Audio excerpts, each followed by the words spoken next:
Merry Christmas! কুয়াশাচ্ছন্ন রাত। বড়দিনের প্রাক্কালে সমস্ত শহর যেন আলোয় ঝলমল করছে। ছোট্ট শহরটির এক কোণে এক পুরনো বাড়িতে বাস করত রিয়া এবং তার ছোট্ট ভাই অভি। তাদের বাবা মা দুজনেই কাজে ব্যস্ত ছিলেন, ফলে বড়দিনের রাতটা ভাই বোনের জন্য বিশেষ কিছু পরিকল্পনা করতে পারেননি। তবে রিয়ার মনে একটা বিশেষ পরিকল্পনা ছিল। গল্পটা শুরু হয় যখন রিয়া তার বন্ধুদের কাছ থেকে শোনে তাদের শহরের পুরনো গির্জার পাশের জঙ্গলটিতে নাকি এক রহস্যময় সান্তাক্লজ ঘোরাফেরা করে।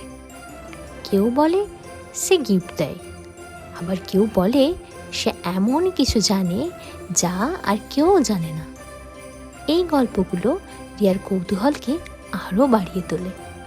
অভি, চল আজ রাতে আমরা ওই জঙ্গলটায় যাই, শান্তার রহস্যটা সমাধান করব। রিয়া অভিকে বলল। অভি প্রথমে ভয় পেলেও রিয়ার উত্তেজনায় সে রাজি হয়ে যায়। রাত বাড়তে থাকে এবং দুজনে টর্চ লাইট নিয়ে বেরিয়ে পড়ে। শহরের আলো পেরিয়ে যখন তারা বনের কাছে পৌঁছায় তখন পুরো এলাকা যেন নিস্তব্ধ। তারা ধীরে ধীরে গাছের ভেতর দিয়ে হাঁটতে থাকে। হঠাৎ এক অদ্ভুত শব্দ শোনা যায়। দিদি, এটা কি শব্দ? অভি ভয়ে ফিসফিস করে বলল। আমি জানি না, চল সামনে গিয়ে দেখি। রিয়া সাহস নিয়ে এগিয়ে যায়। গাছের ফাঁক দিয়ে তারা দেখতে পায় এক বয়স্ক মানুষ লাল পোশাকে কিছু একটা করছে। তার পাশে একটা ঝুড়ি, যার মধ্যে চকচকে গিফটের বাক্স। অভি ফিসফিস করে বলল, এই দিদি দেখ, ওই তো শান্তা। রিয়া কিছুক্ষণ পর্যবেক্ষণ করে বুঝতে পারে লোকটা কোনো গিফট দিচ্ছে না, বরং কিছু খুঁজছে।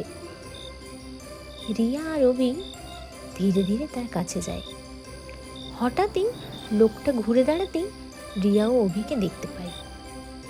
এই, তোমরা এখানে কি করছো? গম্ভীর গলায় সে বলে ওঠে। রিয়া সাহস করে বলে, আমরা জানতে চাইছিলাম আপনি আসল শান্তা কিনা।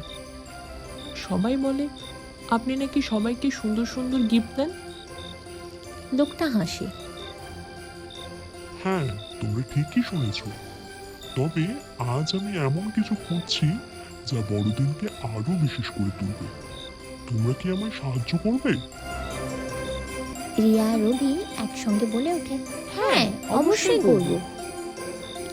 লোকটা তাদের একটা মানচিত্র দেয় এবং বলে, এই মানচিত্রে দেখানো জায়গায় একটা জাদুকরি ঘন্টা আছে, সেটাই আমার প্রয়োজন। কিন্তু সাবধান, সেখানে কিছু রহস্যময় ফাঁদ আছে যা তোমাদের অতিক্রম করে ঘন্টাটি নিয়ে আসতে হবে। দুজনে মানচিত্র হাতে নিয়ে যাত্রা শুরু করে। পথে তারা নানা ধরনের রহস্যময় জিনিসের মুখোমুখি হয়। কখনো জঙ্গল থেকে অদ্ভুত আওয়াজ আসে, কখনো মাটির নিচে বিশাল বিশাল গর্ত দেখা যায়, কিন্তু তারা হার মানে না। শেষমেশ তারা সেই জাদুকরি ঘণ্টাটি খুঁজে পায়। সেটি এমনভাবে ঝলমল করছিল যেন আকাশের তারারা সেখানে নেমে এসেছে। তারা ঘণ্টাটি নিয়ে শান্তার কাছে ফিরে আসে। শান্তা ঘণ্টাটি হাতে নিয়ে বলে, তোমরা অনেক সাহসী। এই ঘন্টাটি বড়দিনের আনন্দ আরো বাড়িয়ে তুলবে। শান্তা জাদুকরি ঘণ্টাটি অভিদের দিকে বাড়িয়ে দিয়ে বললেন, এটা জাদুকরি ঘন্টা। যখনই তুমি কোনো বিপদে পড়বে বা কাউকে সাহায্য করতে চাইবে, ঘন্টা বাজাবে। আমি বা আমার হরিণরা তোমাদের পাশে এসে দাঁড়াবো। সেদিন থেকে অভি ঘণ্টাটিকে খুব যত্ন করে রাখল।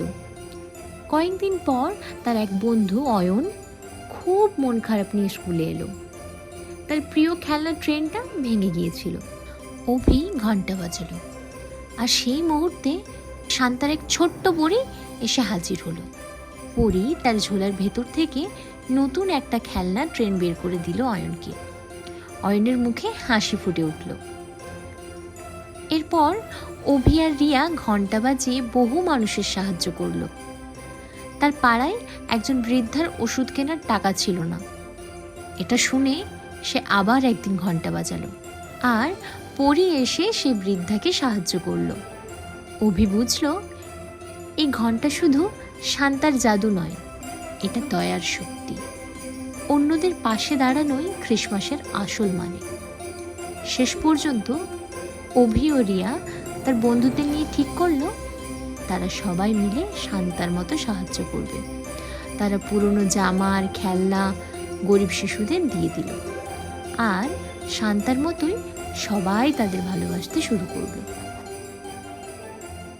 তো ছোট্ট বন্ধুরা, তোমরাও গরিব ও যাদের সাহায্যের দরকার এরকম মানুষদের সবসময় সাহায্য করবে। রাস্তায় কেউ বিপদে পড়লে তাকেও সাহায্য করবে।